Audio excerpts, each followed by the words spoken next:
过年进前活动较济，天气嘛反冷，新冠疫情是又搁举起来。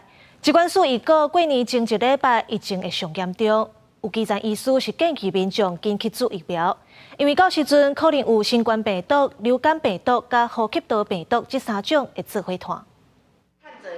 诊所内底统拢是病人，因为最近有冷气团加上买鸡自餐，选举造势等等活动真多，人聚集阁无法度保持适当距离，未少人破病来看医生。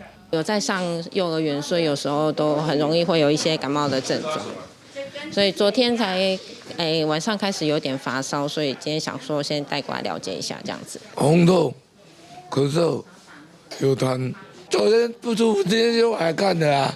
根据疾管署监测发现，新冠甲类流感疫情继续窜悬。今年第一礼拜，因为类流感看医生的就超过12万人，创近10年来同期的新冠。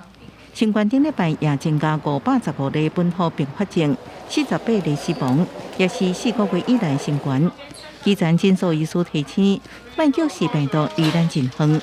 农历春节特别到位，人甲人接触机会增加，恐惊是新冠流感加呼吸道融合病毒3病毒并发的时阵。新冠的病患似乎是在增加当中哈。那以我们诊所为例哈，我们本周开出的抗病毒药，是这几周以来哈，就是大概这2个月来最多的一周。疾管署提出警告，类流感加上新冠相连结局，预估农历春节前一礼拜疫情会达到高峰，而且过年了还有另外一波。